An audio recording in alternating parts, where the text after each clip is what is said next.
आफ्नो गुरुको आफ्नो परम्पराको नामबाट स्कुल खोल, विद्यालय खोल, हस्पिटल खोल, सेवा संस्थानहरू खोल, श्री गुरुदेवबाट आज्ञा ल्याऊ, या त गुरुदेवको मिसनभित्र आफै व्यवस्थापन गरेर लाग, या उनको आज्ञाबाट उनको नामबाट गर, तो यो भक्ति बढाउनेवाला हुन्छ। यसले समाजमा पनि एउटा पहिचान र एउटा उदाहरण हुन्छ। तर आज एउटा गुरुको हुने, भोलि अर्को गुरुको हुने, भोलि अर्को पुराण सुन्न जाने, भोलि अर्को पुराण लगाउन जाने, लौ छोराछोरी भएन हरिवंश पुराण लाउनु पर्यो, गणेश पुराण लाउनु पर्यो, फलानु भएन गरुड पुराण लाउनु पर्यो। यो सब भक्ति मार्गको बाधक हो। यो सब हुँदैन। भगवान नाम बाहेक, नाम भक्ति साधनाबाट भगवत प्राप्त गर्न चाहने व्यक्तिले भगवान नाम बाहेक अरू केही पनि सुन्नु, लगाउनु, गर्नु हुँदैन।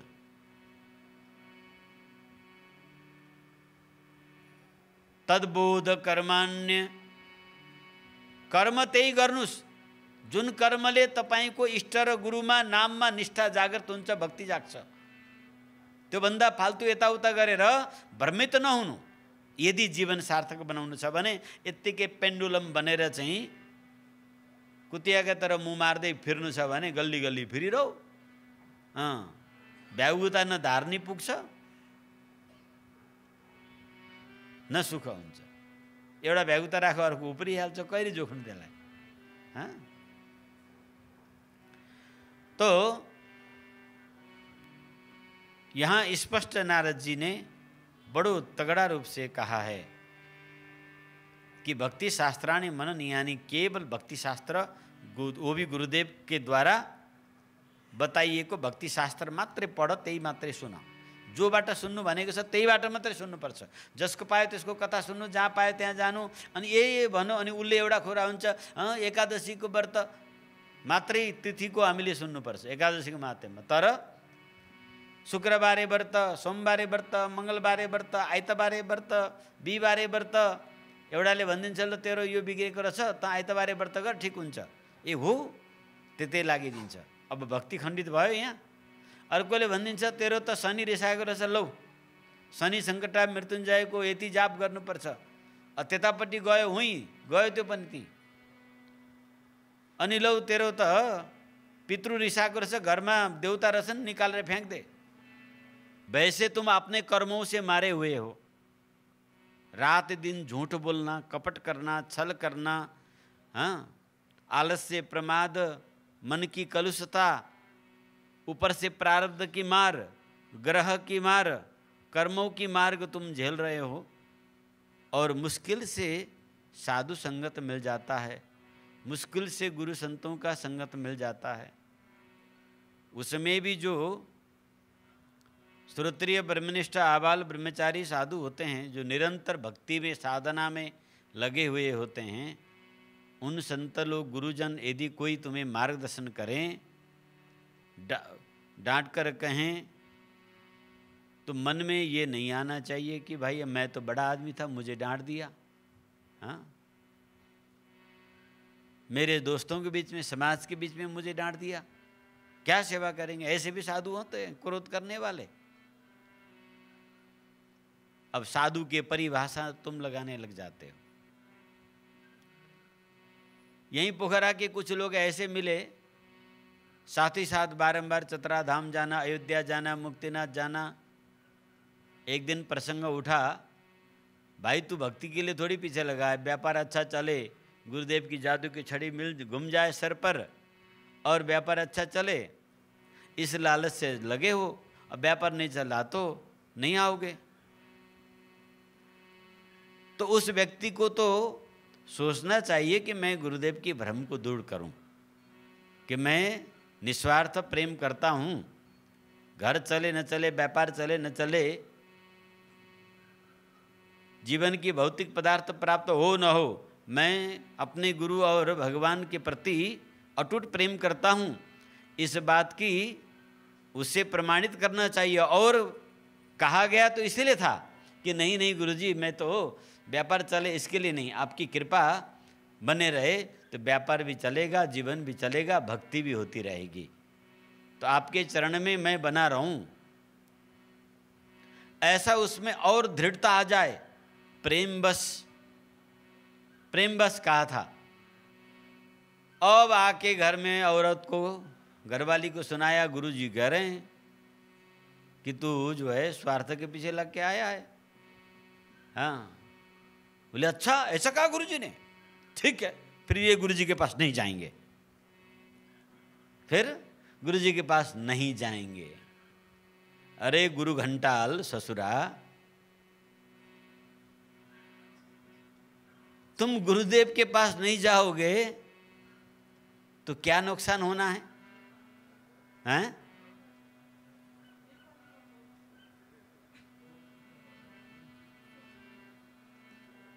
तुम गुरुजी के पास नहीं जाओगे, गुरुजी के क्या घाटा लगना है? हाँ, नहीं, गुरु घंटाल देश विदेश, नेपाली हिंदी सब होते हैं, इसीलिए सबके लिए है, एक व्यक्ति के लिए नहीं। ये तो एक व्यक्ति उदाहरण के लिए है, वो तो एक रूपक उदाहरण बता रहे हैं। कोई व्यक्ति हो भी सकता है, नहीं भी हो सकता है। क्या? ये तो चेलों को सजग करने के लिए एक उदाहरण प्रस्तुत कर रहे हैं। तो तुम गुरु के पास नहीं आओ, गुरुदेव की क्या नुकसान है? हाँ, सीधे सीधे तुम्हारे हित के लिए, कल्याण के लिए जब कहा गया है, जब किसी को कहा जाता है ना भाई तू मेरे से प्रेम नहीं करता है, तो उसमें ऐसा थोड़ी होता है अच्छा प्रेम नहीं करता बोला तो मैं चलो छोड़ देता हूँ इसको, ऐसा होता है क्या?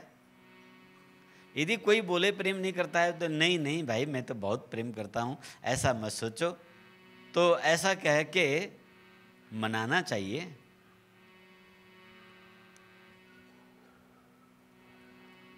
परंतु उसकी विपरीत अर्थ निकालना, ये एक बातों की उदाहरण, ऐसे हजारों बातें जब साथ में रहोगे, सानिध्य में रहोगे, सेवा में रहोगे, तो भाई दिन में 10 बार डांट फटकार मिल जाएगा। आज वो आंटी को खूब उनके दोस्तों के बीच डांट फटकार मिला, मन में डर भी लग रहा था, कहीं मुश्किल से इन गृहस्थों के भाव बना के ताश के मकान बना रखा हूँ मैं। हाँ, तुम सबके हृदय में ताश की मकान बना रखा है। ताश की मकान समझते हो? अरे तो ताश एवटा माथी अर्को अर्को माथी अडियार यसो बनाएको हुन्छ, फू गर्दै पुर्लोको ढलिहाल्छ। हाँ, मुश्किल से तुम्हारे दिल में ताश के मकान बनाकर उस पर राम जी को पधराया हूं, फिर इतनी सी हवा के झोंक हल्का हिला कि ताश के मकान गिर जाएगा, राम जी उड़ जाएंगे। भक्त गुरु और शिष्य के जैसे अभिन्न अखंड रिश्ता कोई नहीं है, और गुरु शिष्य के से जैसे कच्चा रिश्ता भी कुछ नहीं है। ये भक्त विचित्र हैं, किन बातों को मन में लेके बैठ जाते हैं उनको दिल दुखने लग जाता है। ससुरा गुरु को दुखने मन नहीं दुखाना चाहिए। हाँ, ये सावधानी रखना चाहिए कि अपने कारण संत का चित्त क्षोभित न हो। हाँ, मुनि उदबेगुन पावहि कोई, संतों के, गुरुजन के, आदरणीय पूज्य माता पिता के चित्त में अपने कारण से चित्त क्षुभित नहीं होना चाहिए। समझे? ये सावधानी तुम्हें हर समय रखना है। तुम्हारे चित्त में दर्द होने से गुरु का क्या बिगड़ेगा, पर तुम्हारी तो जयराम जी की। हाँ, तो सावधानी, मेरे आचरण से, मेरे बोली से, मेरे व्यवहार से उद्वेग उत्पन्न न हो अपने आचार्य के गुरु के हृदय में, बल्कि प्रेम उदय हो, वो गौरवान्वित हो जाएं, भावुक हो जाएं। ये चीज होना चाहिए। पर तुम इतने अभागे हो कि प्रवचन में विषय वस्तु को समझाने के लिए कोई उदाहरण दी जाती है, बोले देखो मुझे टोंट कस के कहा गुरुजी ने मेरे ऊपर प्रवचन किया है। हाँ, मेरे ऊपर प्रवचन, मैं इतने वर्षों से वहां गया, सेवा किया, ये किया, आज मेरी बेइज्जती, सबके ऊपर मेरे ऊपर प्रवचन। अरे हमने तुम्हारी नाम थोड़ी लिया, तुम अपने ऊपर क्यों लेते हो? ये तो बात तुमसे मिल गया है। हाँ, प्रसंग बस शास्त्र के प्रवचन के श्रृंखला के प्रसंग में विषय तुमसे मिल गया तो तुम सुधरो, उसको सुधारो, प्रायश्चित करो। तो कोई जाते हैं किसी से वाद विवाद करने जाते हैं, कोई तर्क वितर्क करते हैं, कोई शंका उपशंका करते हैं कि ये भगवान मुझे कृपा करेंगे भी या नहीं, ये मंत्र मेरे ऊपर काम करेगा या नहीं, ये गुरु हम पर कृपा करेगा या नहीं। हाँ, एक तो इस प्रकार का होता है। ऊपर से थोड़ा बहुत सेवा में नज़दीक में व्यक्ति आ जाता है तो फिर छोटी छोटी बातों को लेकर मन दुखाता है और गुरुजी के पास नहीं जाएंगे। हमारे पास चाहूँ तो दोनों तरीका है, ऐसे अंकुश लगा के खींचेंगे कि मेरे आसपास आए बिना तेरी कल्याण होगी ही नहीं कभी। अगर हम तुम्हें पकड़ना ही चाहेंगे तो तुम कभी दूर नहीं हो सकते हो। ऐसा लफड़ा मचा देंगे कि यहाँ आएगा तो ठीक, दूर जाएगा तो बेठीक। ऐसा भी तमाशा हम लोग जानते हैं, पर किसी को जब चाहेंगे दिल से पकड़ने के लिए। हाँ, और जिसे लात मारना हो तो वो अपने चित्त दुखाकर दूर भाग जाएगा, और राम जी ने मारी लात, भाग जाएगा, दूर आएगा नहीं, अभागा है वो। परंतु फिर भी व्यास गद्दी से हम विनम्र निवेदन कर रहे हैं, दैविक शक्ति को चुनौती मत देना बाबू। हाँ, और चुनौती स्वीकारने के लिए हम बैठे हैं। जो कहते हैं दैविक शक्ति नहीं होता, वो कोई असर नहीं करता, तो फिर चुन चुन के सामने बैठो, फिर देखते हैं क्या होता है। हाँ,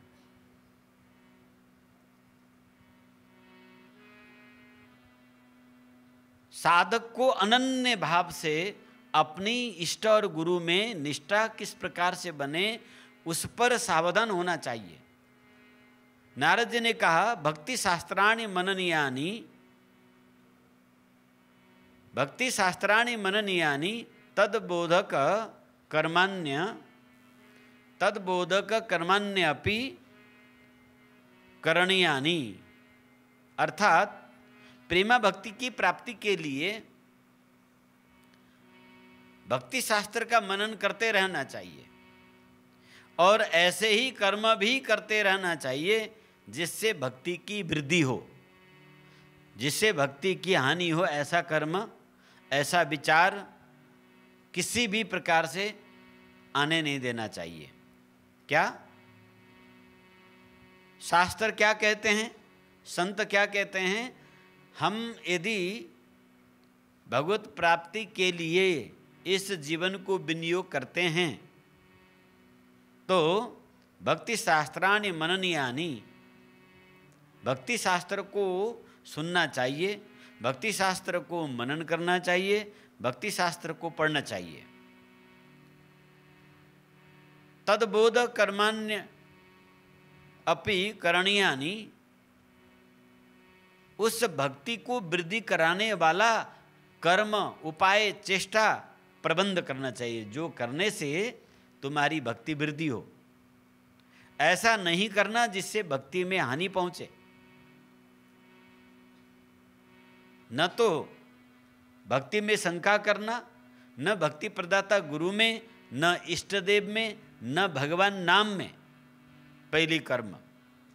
न तर्क करना, न गलत मीनिंग निकालना, और हर समय ये सावधानी रखना, धार्मिकता के नाम पर आप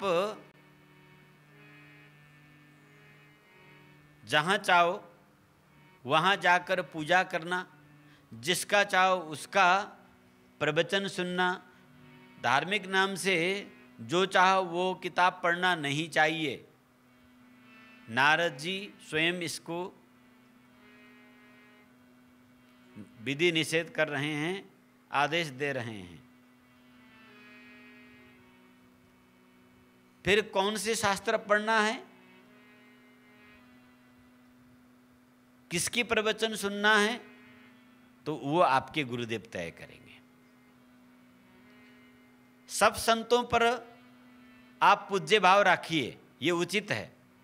सभी सनातनी संप्रदाय पर आप आदर पूज्य भाव रखिए, सभी संतों पर पूजनीय भाव सेवा भाव रखिए, परंतु उपदेश अपने गुरुदेव के सिवा या गुरुदेव के मार्गदर्शन के बिना किसी से नहीं लेना चाहिए, कभी किसी से। तुम्हारे स्थितियों को देखते हुए श्री गुरुदेव भगवान यूं कहें कि अमुक व्यक्ति का प्रवचन सुनो, अमुक संत का, अमुक पंडित जी का, अमुक महात्मा जी का प्रवचन बहुत अच्छा है, उसको सुनो, तो आप उसके सुनो। श्री गुरुदेव भगवान कहें कि ये भक्ति का तुम्हारे उपासना पर ग्रंथ हैं, इसको बारंबार अध्ययन करो, तो उसको करना है। पुराण 18 है, इसका मतलब सब सनातन शास्त्र है, तो मैं सब पढ़ लूं, परिपक्व अवस्था में तो कोई बात नहीं, परंतु हम अभी अभी भक्ति मार्ग में लगे हैं, अभी हमने ठीक से भगवत लीला का मर्यादा का समझ नहीं आया है, भगवान का कार्य विभाजन और कार्य व्यवस्था का हमें समझ नहीं आया है। तो 18 पुराण पढ़ने चलोगे तो प्रत्येक पुराण के जो अधिष्ठाता देवता हैं उसी को सर्वे सर्वा बताया गया है। तो आप कंफ्यूज हो जाओगे। जिस काली पुराण पढ़ोगे काली ही सर्वेश्वर है, देवी भागवत पढ़ोगे देवी ही सर्वेश्वर है, शिव पुराण पढ़ोगे शिव ही सर्वेश्वर है, विष्णु पुराण पढ़ोगे विष्णु ही सर्वेश्वर हैं, रामायण पढ़ोगे रामायण ही सर्वेश्वर हैं, भागवत जी पढ़ोगे भगवान राम कृष्ण ही सर्वेश्वर हैं। अब कौन सर्वेश्वर हैं? गणेश पुराण पढ़ोगे गणेश ही सर्वेश्वर हैं, सूर्य पुराण पढ़ोगे सूर्य ही सर्वेश्वर हैं, नरसिंह पुराण पढ़ोगे नरसिंह ही सर्वेश्वर हैं। अब तुम्हारी समझ तो है ही नहीं, और तुम भ्रम में पड़ जाओगे और एक माला गणेश जी का जपोगे, कहीं गणेश जी नाराज ना हो जाएं, फिर देवी जी का दूसरा माला जपोगे, अरे देवी को तो जप लिया, कहीं हनुमान जी नाराज ना हो जाएं, हनुमान जी के फिर थोड़ा सा जप लिए, बोले ऐश्वर्य देने वाली धन देने वाली तो लक्ष्मी जी है, लक्ष्मी जी की एक माला, लक्ष्मी के जपते लक्ष्मी को पोई का भी जपना पड़ेगा उसका। लक्ष्मी जी के जो पतिदेव है प्रियतम है, नारायण के नहीं जपेंगे तो फिर लक्ष्मी प्रसन्न नारायण की एक माला जपो। फिर बोले शत्रु को नाश करने वाली ताकत देने वाली तो दुर्गा जी हैं, तो दुर्गा जी के एक माला जपते जपते फिर याद आ गया, अरे काली तो और उज्जवल प्लवका के माए प्यार करती है, उसकी एक माला जपना है। फिर कोई कह देगा अरे छिन्नमस्ता को करना बहुत जरूरी है, कोई कह देगा नहीं छिन्नमस्ता के साथ साथ 10 महाविद्याओं में सबको करना है। हाँ, यदि शत्रुओं को नाश करना है तो फिर छिन्नमस्ता का करना है, धूमावती का करना है। हाँ, अलग अलग आएगा नाम। बोले नहीं नहीं नव दुर्गा की करना चाहिए, छोटी सी बालिका को करना है, नहीं नहीं षोडशिका कात्यायनी को करना है। ये भी 9 प्रकार के, उधर एक एक बार 5 बार 21 बार 51 बार एक एक माला उसको जपोगे। बोले भैरव को किए बिना तो माता खुश नहीं होती, भैरव का कौन? बोले आकाश भैरव, काल भैरव, बटुक भैरव, हाँ पाताल भैरव, भैरव भी एक हूं तो। और फिर बोले पितृदेवता नाराज ना हो जाए, अब पितृ का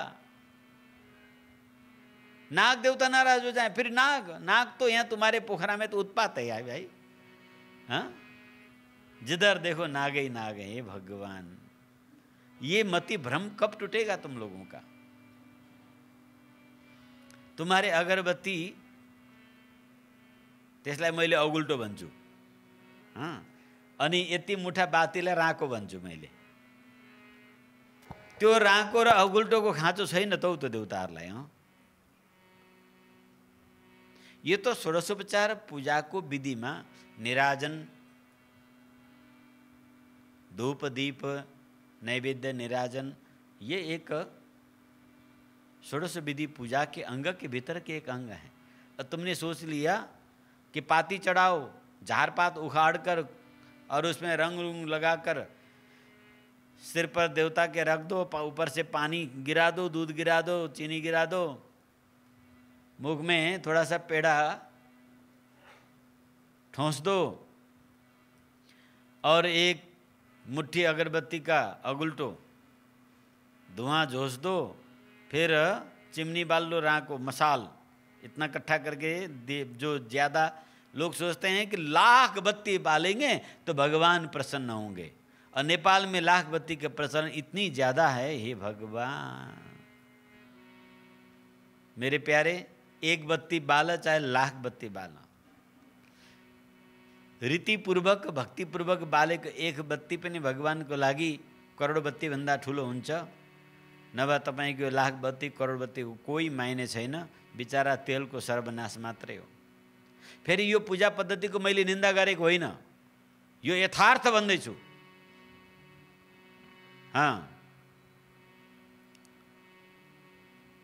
जो लक्ष्य दीपदान का युग थियो कहिले र पद्धति तरिका थियो, तपाईले त बाती एकट्ठा पारेर नाङ्लोमा थुपारेर चाहिँ दन न न न न न चाहिँ दन्काउनु भने त होइन त, त्यो लाख बत्ती होइन, त्यो त एउटै बत्ती हो। बाती तिमीले करोड बनायौ, तर थुपारेर जब एक ठाउँ बाल्यौ त त्यो त एउटै बत्ती हो। बत्ती पनि होइन, त्यो त ज्वाला हो, ज्वाला। बाती जम्मा गरेर डडेलो लगाउनु। पण्डितजी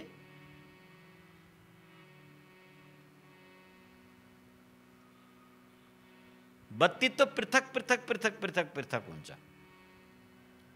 अयोध्यामा दीपावली हुँदाखेरि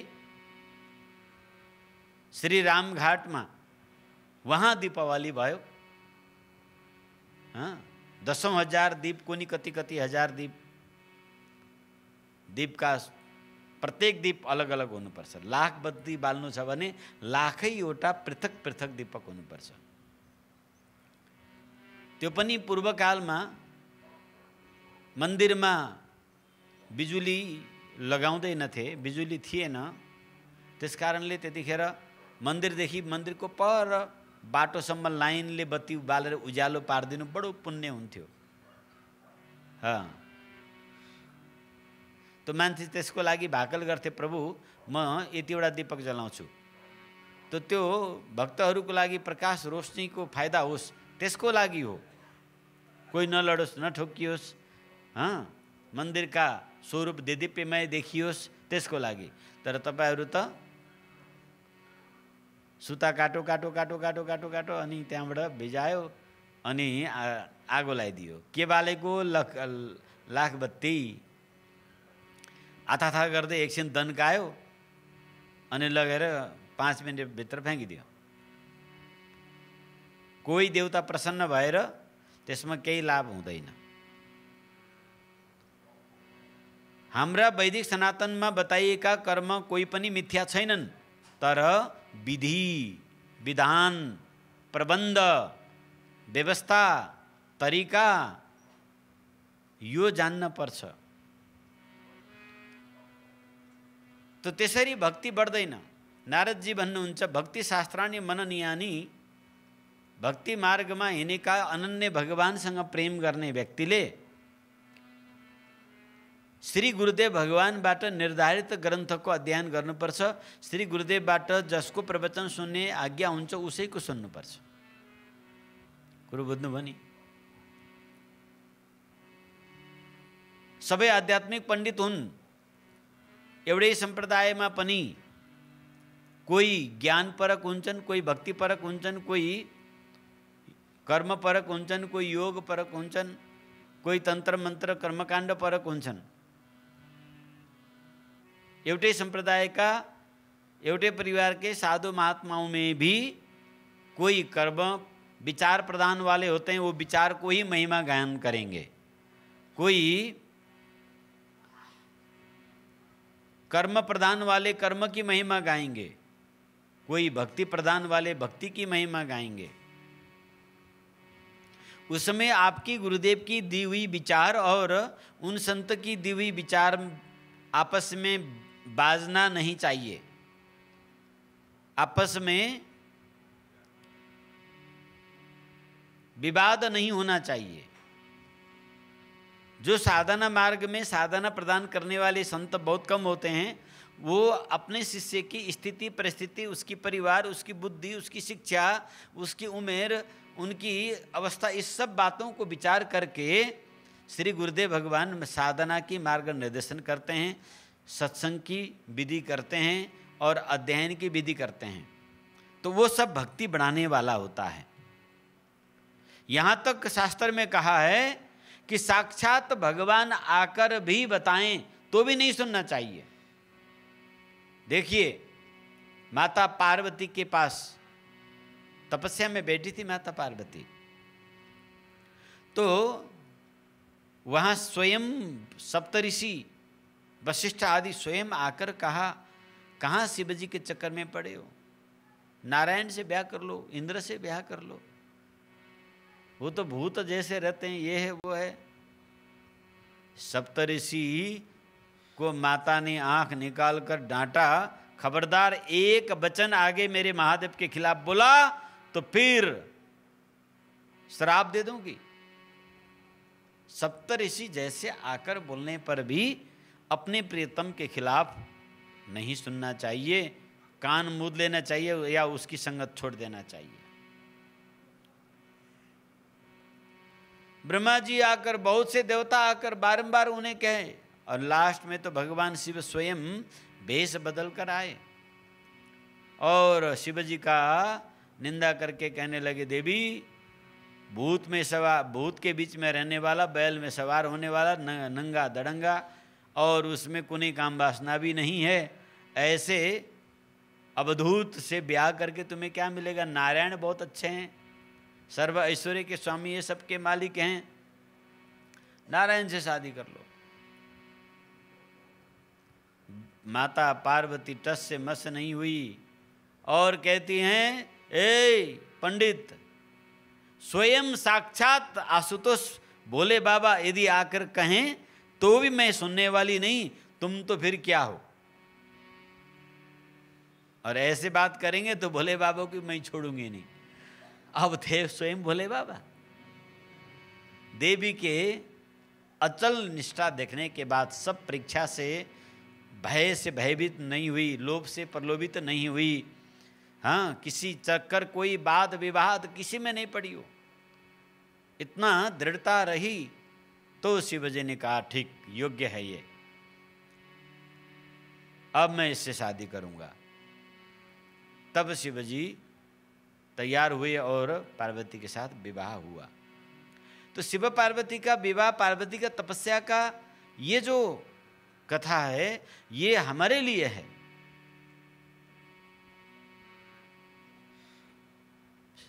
आज्ञा चक्र में विराजमान शिवजी से मूलाधार में रहने वाली जो शक्ति है, वो जब अनन्य भाव से सुषुम्ना से सीधा सिद्धि विद्धि के चक्कर में बिना पड़े आज्ञा चक्र की ओर आगे जाएगी तो ही शिवजी को प्राप्त कर पाएगी, साधना के दृष्टि से।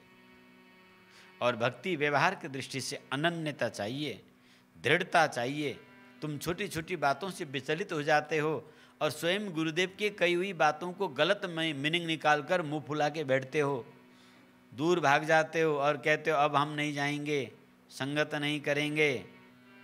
तो भाई गुरुदेव का तो कुछ बिगड़ेगा नहीं, तुम्हारी अभागापन है, तुम्हारी दुर्भाग्यता है। इसीलिए ब्रह्मा जी समान स्वयं भगवान भी आकर कहे, गुरु के वचन में दृढ़ होना चाहिए। नारद बचन सदा शुचि साचा, बारंबार जब सबने कहा, माता ने भी कहा, जब विवाह की तैयारी हुई, बारात आई, उस समय मैना घबरा गई, बेहोश हो गई, मूर्छित हो गई और कहने लगी, बरू मैं अपनी बेटी कुमारी रखूंगी, नहीं तो इसको भी साथ में लेकर मैं खाई में कूदकर, इनार में कूदकर मर जाऊंगी, पर कभी मैं शिवाजी से अपनी बेटी को ब्याह नहीं कराऊंगी, ये वो। माता जी कहते हैं, नारद बचन सदा सुचि राखा। मैं अपने गुरुदेव के वचन से पीछे नहीं हटने वाली। बहुतों ने कहा, माता ने कहा, पिता ने कहा, ऋषियों ने कहा, देवताओं ने कहा, नारायण ने कहा, किसी के भी कहने पर वो विचलित नहीं हुई, अनन्य दृढ़ता में रही। गुरुदेव के वचन में उस प्रकार की दृढ़ता चाहिए, उस प्रकार से अनन्यता चाहिए। हाँ, तब जाकर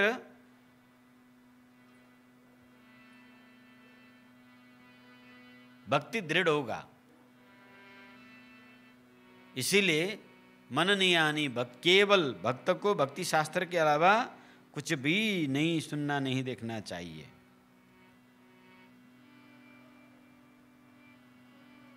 अपने गुरु के वचन को मीनिंग नहीं निकालना चाहिए कभी।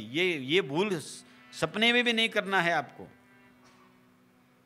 हम लोग यही सबसे बड़ा गलत करते हैं।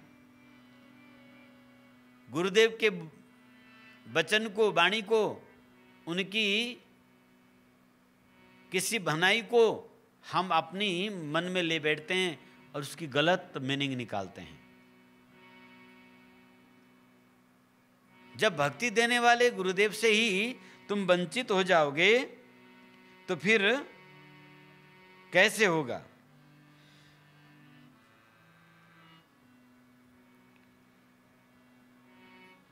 तो माता जी ने सबके लिए अवगत कराते हुए कहती हैं, नारद बचन सदा शुचि साचा, सोबरु मिलही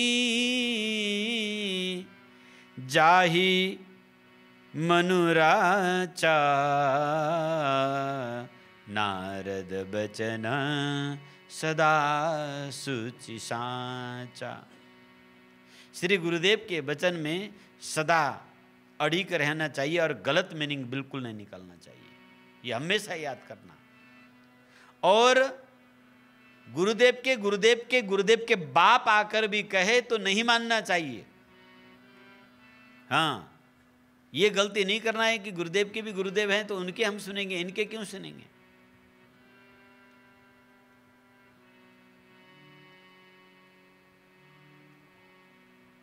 कुछ लोग ऐसे गुरु घंटा लोग हैं, बोले तारक मंत्र यहाँ मिलेगा कि नहीं मिलेगा, देना है तो दो, नहीं तो कल के मत कहना कि कहीं और जगह जाके तारक मंत्र ले लिया। तेरी जात की मच्छड़ काटे, जय हो कल्याण हो तुम्हारी सदा। यानी गुरु बनिया हैं। हाँ, गुरु बनिया हैं। तुम बनिया के दुकान में जाकर, व्यापारी की दुकान में जाकर पैसा देके चीज खरीद रहे हो, धौंस देकर। गुरु को चित्त पिघाल कर और चित्त में जागृत उस दिव्य मंत्र को प्राप्त करने पर कल्याण होगा।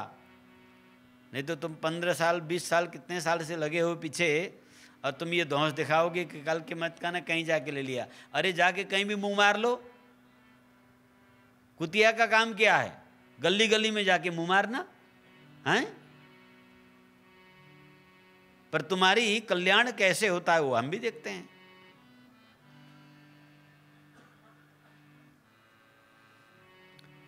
कुछ धूर्त लोगों ने, क्योंकि हमारे यहाँ तो दीक्षा का क्रम है, पहले शक्तिपात दीक्षा के द्वारा व्यक्ति योग्य पात्र होना पड़ेगा। जब उसमें भगवान के लिए भक्ति जागृत होती है तब उससे शरणागति प्रदान की जाती है।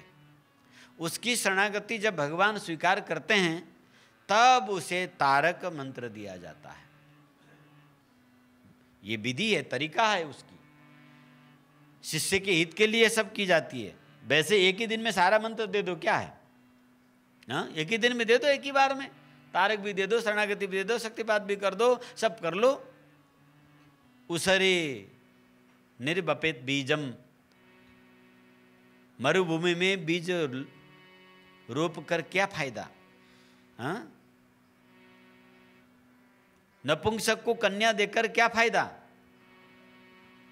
और मरुभूमि में बीज लगाकर क्या फायदा? कोई परिणाम नहीं निकलेगा।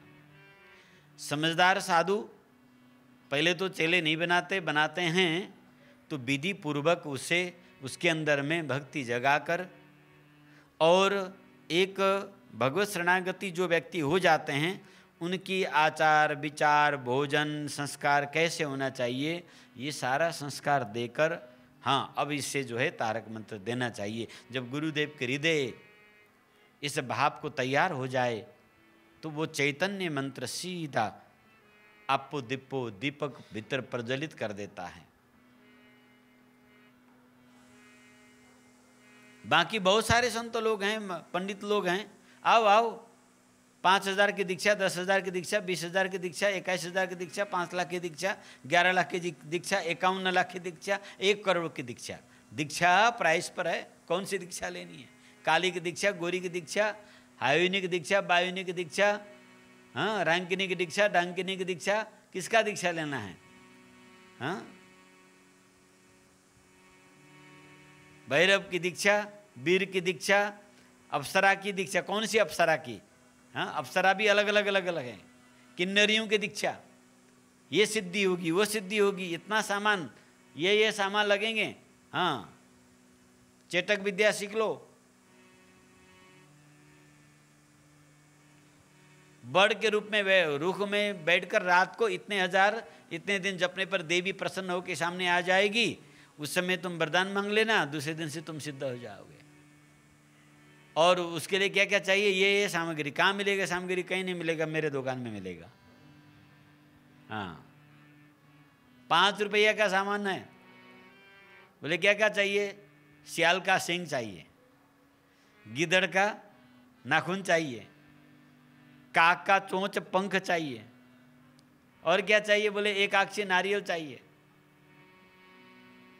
शिव जट्टा चाहिए, वो चाहिए, ये चाहिए, जो कहीं उपलब्ध होती नहीं वो चीज हो। पहले तो सियाल को सिंह होता ही नहीं है। हाँ अब बना के रख लेते हैं। बोले एकाक्षी नारियल। एकाक्षी नारियल क्या है? हमने पता किया जो काने नारियल होता है ना, वो उड़ीसा के तरफ उधर खूब मिलता है। 5-5 रुपया की ट्रक भर के लाओ, काने होता है वो, उसका नाम दे दिया एकाक्षी। बोले बहुत सिद्ध तंत्र सिद्ध कर देगा ये तो। कितने कीमत है इसका? 11,000 है, 500 से ऊपर है। आ रहा है 10 रुपया 20 रुपया में, 500 रुपया। चाइना से शीशे की श्री यंत्र आता है 50-50 100 रुपया की। बोले स्फटिक का है, ग्राम की 10,000, 1,000 से 10,000 का 5 ग्राम है। अब प्रतिष्ठा हो गई है, ये तो 21,000 का हो गया है। अभी हम भी लाने वाले हैं श्री यंत्र। कौन कौन लेने के लिए तैयार हो? हाँ 5 रुपया के लेके 5,000 लूंगा तुमसे। तैयार हो देने के लिए? जय हो।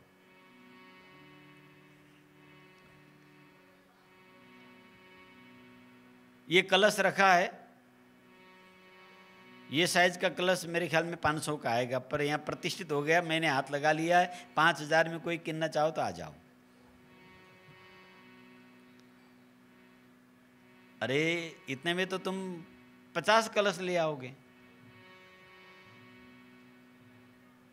भक्ति में निष्ठा न होने के कारण, भक्ति के ज्ञान न होने के कारण हम इन चीजों के भ्रम में पड़ जाते हैं। सीधा परमात्मा से प्रेम करो, निश्चल प्रेम करो। अपने प्रीतम के रिझाने की साधन प्रेममय होता है, वो उन चीजों को चाहिए। ये अंतर मंत्र तंत्र का चीज नहीं चाहिए ठाकुर जी को। हाँ ठाकुर जी के लिए न एकाक्षी नारियल चाहिए, न गिदड़ की नंगरा चाहिए, न बाघ की नख चाहिए, न काक की पंख चाहिए। समझे कि नहीं? तो भक्ति शास्त्राणि मननीयानि, केवल भक्ति शास्त्र अध्ययन करना है।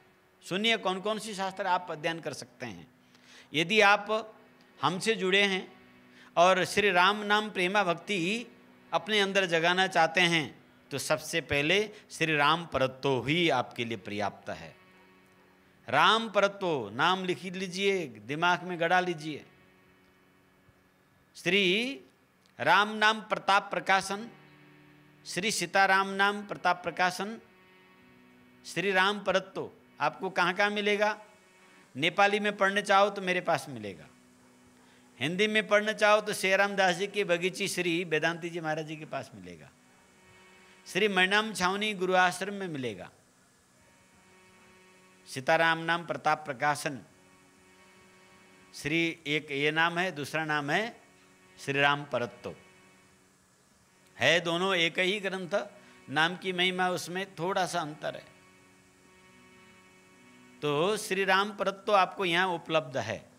श्री राम परत्तो में चारों वेद, 6 शास्त्र, 18 पुराण, सभी ऋषि महर्षियों की मंतव्य, उसमें सबका एक मत रखा गया है, सबका सार, सबका निचोड़, सबने जिस नाम को प्रतिपादन किया है, सब पुराणों से, सब रामायणों से राम नाम को ही प्रतिपादन किया है सबने, उसकी सप्रमाण उस राम परत्तो में महापुरुषों ने संकलन किया है। तो राम परत्तो पढ़ने से तुम्हें नाम भक्ति में रुचि उत्पन्न होगी। श्रीमद् रामचरितमानस पढ़िए, उसमें भी विशेष करके नाम महिमा, बालकांड में शुरुआत पहले मास प्रयाण के भीतर 9 दोहा में नाम की महिमा गोस्वामी जी ने अपरंपार वर्णन किया है, उसकी आप अध्ययन कीजिए। आप हरि नामामृत व्याकरण भी पढ़ते हैं तो महापुरुषों ने कहाँ तक किया है? गौड़िया संप्रदाय के महापुरुषों ने तो व्याकरण में समय व्यर्थ न जाए तो भगवान के नाम पर पूरा व्याकरण खड़ा कर दिया। उस व्याकरण का नाम है हरिनामामृत व्याकरण। हाँ, यानी सब राम ही राम, कृष्ण ही कृष्ण, माधव गोविंद गोपाल, ये जो भगवान का नाम है, इसी पर पूरा का पूरा व्याकरण सूत्र और उसकी भाष्य वृत्ति तैयार किया हुआ है महाराज, ताकि एक क्षण भी व्यर्थ न जाए। हाँ, नारद जी कहते हैं काले प्रतीक्षमाणे क्षणार्धमपि व्यर्थम न नयेत्। क्षणार्धमपि, एक क्षण कहते हैं कुछ पलक की। आप यूं समझे, आंखना की पलक झपकने का जितना समय होता है उसकी आधी समय भी व्यर्थ न जाए। यहाँ छेड़ की अभिप्राय हुआ है कि आंख की पलक झपकने में कितना समय लगता है? बोले कमल के फूल को, पंखुड़ी को एकदम पतली तीखी सुई से छेदने में कितना समय लगता है? कितना भी नहीं लगेगा, उतना समय वो निमिष है, एक निमिष। ये पलक झपकना इतनी जल्दी झपकता है कि आपको पता ही नहीं पड़ता है। सामने देखते रहते हैं, वो वस्तु पलक झपकने के तो ढक जाना चाहिए ना, पर वस्तु दिखता है, इतनी जल्दी झपकता है। उसकी आधा पलक का भी समय व्यर्थ नहीं जाना चाहिए। क्षणमपि, क्षणार्ध क्षणमपि व्यर्थम न नियम। एक क्षण भी समय, आधा क्षण भी समय व्यर्थ नहीं गंवाना चाहिए। इसीलिए महापुरुषों ने श्री हरिनामामृत व्याकरण पढ़ो, परंतु भगवान नाम। अब व्याकरण रटने पर क्या हुआ था वहां? अब राम राम राम को रूप रटो। हाँ, राम ही राम तो है उसमें, राम का रूप रटते जाओ, राम ही राम है। कृष्ण का रूप रटते जाओ, कृष्ण ही कृष्ण है। गोविंद का रूप रटते जाओ, गोविंद ही गोविंद है। हाँ, तो राम राम रामो राम गाते जाओ। भगवान का एक वचन, द्विवचन, बहुवचन नाम ही नाम में होता रहेगा, और इधर भजन भी हुआ, उधर व्याकरण भी सिद्ध हो जाएगा, ताकि एक सेकंड समय व्यर्थ न जाए। ये महापुरुषों ने प्रबंध किया है। इसीलिए आपको बार बार कहते हैं कि भक्ति शास्त्र। यहाँ मेरे साथ जुड़ने वाले साधकों के लिए हमने साधना परक शास्त्र तैयार किया हुआ है, प्रमाणित। महायोग मीमांसा, शक्तिपात मीमांसा, साधना पाथेय, गीता ज्ञानेश्वरी का 6वां अध्याय और श्री राम परत्तो आदि दिव्य साधना के लिए, साधक के लिए जो साधना आप प्राप्त कर रहे हैं, सर्वप्रथम ये ग्रंथ को बारंबार आपको पढ़ना है। इसके बाद भगवान के नाम रूप लीला धाम का सिद्ध करने वाला जो ग्रंथ है उसको पढ़ना है। रामचरितमानस पढ़ें, श्रीमद् भागवत महापुराण पढ़ें, श्री भक्तमाल जी पढ़ें,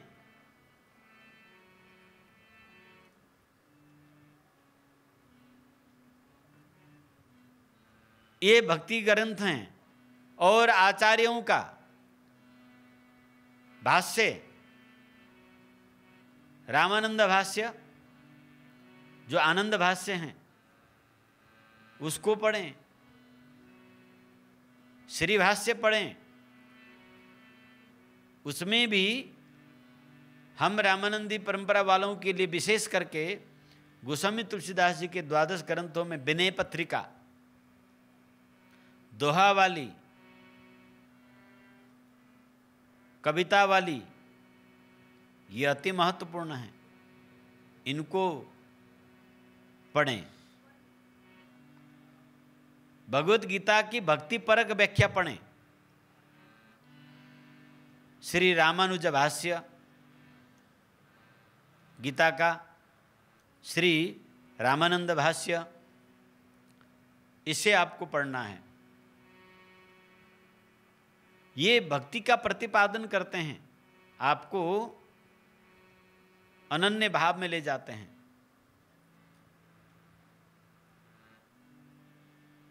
भगवत प्रपत्ति परक ग्रंथ, इनको अध्ययन करना है, अन्य कोई भी नहीं। और सुनना किसको है? जिसको गुरुदेव कहें इस संत का, इस पंडित का प्रवचन सुने, गुरुदेव से पूछकर सुने। ये नहीं सोचे कि बहुत भीड़ लग रहा है, बहुत बड़ा विद्वान है तो मैं इनको प्रवचन सुनूं। वहाँ पर प्रवचन में कोई ऐसी बातें आएगी जो तुम्हारी साधना पर तुम्हें है भाव आ जाए तो तुम अटक जाओगे। तुम्हारे इष्ट पर कोई ऊपर नीचे की बात आ जाए तो बात बिगड़ जाएगी। हाँ, इसीलिए अपने संबंधित गुरु, संबंधित ग्रंथ, संबंधित मंदिर के अलावा अनन्य भक्त को दाएं बाएं भटकना नहीं चाहिए। सनातन के नाम पर मान सबको कीजिए, पूजा सबको कीजिए, सामाजिक सहयोग करना चाहते हैं अपने गुरु और इष्ट की तरफ से आप सबको दीजिए। ये बात कान खोल के सुनिएगा, ये केवल जगतगुरु महायोगी सिद्ध बाबा ही कह सकता है इतना खुला रूप से। हाँ, हमारे यहाँ हमारे गुरुजन यही सिखाते हैं, संत सेवा, नाम जप। संत सेवा करो, किसी भी संप्रदाय का संतों की, परंतु उपदेश नहीं। अपने गुरुदेव के, इष्ट देव के होकर उनकी सेवा करो, उनको होकर नहीं। हाँ, आप कहीं कथा हो रहा है, यज्ञ हो रहा है, वहां जाइए, दान दीजिए, पर अपने गुरुदेव के प्रतिनिधि करके दीजिए। अपने इष्टदेव और गुरुदेव, अपनी परंपरा की प्रतिनिधि करके वहां जाइए। आपका वहां उपस्थित होना अपने इष्ट और गुरु का प्रतिनिधित्व हो तो आपकी वह उपस्थिति, आपकी वह दान, आपकी भक्ति वृद्धि का होगा। परंतु गुरु से छल कर और इष्ट से छल के, परंपरा से छल के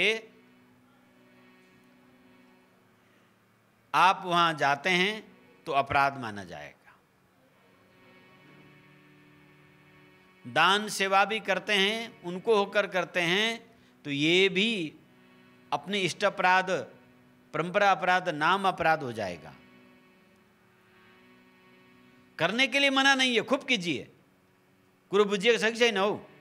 हाँ, ए दीदी बहनी हो, बुझिए के सौ की सही न हो, जाऊ, जहाँ जहाँ यज्ञ हुन्छ त्यहाँ जाऊ, जहाँ कथा हुन्छ त्यहाँ जाऊ, त्यहाँ दान दक्षिणा देऊ, तर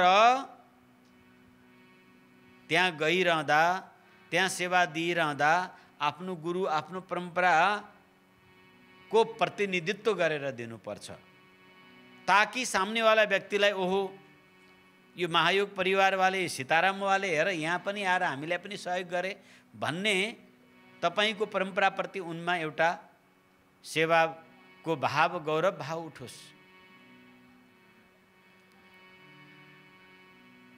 गर्नुपर्छ, परन्तु गुरुको होकर परम्परा इष्टदेवको तर्फबाट गर्नै पर्यो भने, नत्र भए यो छ्यास छुस्स यो चान्चुने दान गरेर उस धन को व्यर्थ गुरुमुखी जनों को नहीं करना चाहिए। अपने गुरुदेव के आश्रम से परमार्थी सेवा करो। तुम्हें रोगी को उपचार करना है तो अपने गुरु आश्रम में रोगी का उपचार को एक फंड और एक व्यवस्था शुरू कर दो। तुम्हें अन्न क्षेत्र सबको अन्न खिलाने की इच्छा है तो श्री गुरुदेव इष्टदेव के आश्रम के माध्यम से अन्न क्षेत्र खोलो। तुम्हें वस्त्र बांटना है, विद्यार्थियों को स्कॉलरशिप देना है तो अपने गुरु आश्रम के नाम से श्री गुरुदेव के माध्यम से वो स्कॉलरशिप दो। कापी कलम जो बच्चों को बांटना है, भोजन वस्त्र वो बांटो। जो कुछ भी सामाजिक कार्य करना है वो सारा का सारा एक जगह जमा करके एक ठाउँ जम्मा गरेर आफ्नो गुरु आफ्नो इष्ट आफ्नो परंपरा को नामबाट गर। अपने वर्ण और आश्रम के धर्म का यथा संभव पूरा पालन करें। ब्रह्मचारी हो तो ब्रह्मचारी का, वानप्रस्थी तो वानप्रस्थी का, सन्यासी हो तो सन्यासी का त्यागपूर्ण आचरण करना चाहिए। गृहस्थ के लिए भगवत प्रीत्यर्थ माता पिता की सेवा, स्त्री पुत्र परिवार आदि आश्रित जनों से प्रेम सत्कार पूर्वक उनका पालन तथा न्याय सत्यपूर्वक जीविका निर्वाह एवं सत्शास्त्रोक्त यज्ञ, गुरुदेव द्वारा निर्दिष्ट यज्ञ, गुरुदेव द्वारा निर्दिष्ट दान, गुरुदेव द्वारा निर्दिष्ट तप आदि करना चाहिए। 2. निरंतर सदाचार का पालन करना चाहिए। 3. सत्संग एवं भगवत गुणवादन श्री गुरुदेव को मुखार बिंदबाट निरंतर सुनना चाहिए। भगवान नाम संकीर्तन में आलस्य प्रमाद नहीं करना चाहिए। भगवान नाम का जप स्मरण कीर्तन ये जीवन का संबंध महत्वपूर्ण होना चाहिए। संतों की भक्तों की सेवा के लिए सदैव तत्पर होना चाहिए। उन्हें श्रद्धापूर्वक सेवा करनी चाहिए और गुरु आज्ञा को सम्मान पूर्वक पालन करना चाहिए। श्री गुरुदेव के द्वारा तीर्थों की यात्रा की आह्वान होने पर तत्पर होकर जाना चाहिए। दीन दुखी प्राणियों पर दया यथा सब शक्य तन मन धन से श्री इष्ट और गुरु की ऐश्वर्य वृद्धि उनको नाम से सेवा करनी चाहिए। सत्कर्म करके संपूर्ण कर्म भगवान के लिए समर्पित कर देना चाहिए। सब प्राणियों में भगवान को देखने का अभ्यास करना चाहिए। ये भक्ति वृद्धि का लक्षण है। इसी प्रकार सुख दुखेच्छा लाभादि त्यागते, विशेष और ध्यान देने वाले बात, हम लोग दुख में कुछ सुख में कुछ हो जाते हैं। नारद जी कहते हैं सुख दुखेच्छा लाभादि त्यागते काले प्रतिक्षण माणे क्षणार्धमपि व्यर्थम न नयेत। अर्थात भगवत भक्ति में लगा हुआ व्यक्ति सुख दुख इच्छा लाभ आदि का पूर्ण त्याग करना चाहिए। भगवान के भक्ति के मार्ग में सुख मिलेगा इसके लिए भक्ति करना ये भक्ति नहीं है, ये तो मजदूरी है, बनियागिरी है। हाँ, दुख हुआ भक्ति करने पर, ये भक्ति काम का नहीं है, ये भी गलत है। भक्ति करने से हमें मान बड़ाई मिलेगा, ये इच्छा भी गलत है। इसीलिए सुख को इच्छा, दुख को इच्छा, लाभ आदि की इच्छा करके भक्ति नहीं होता है। सुख को भी त्यागना है, दुख को भी त्यागना है, हानि लाभ सबको त्याग कर भक्ति करनी चाहिए। पर हम इतना ही कह दिया था कि भाई तू तो फैक्ट्री चलाने के लिए पीछे पीछे आया है, हाँ, तो बोले अब गुरुजी के पास नहीं जाएंगे। वाह भाई, मत आओ, हानि किसकी है?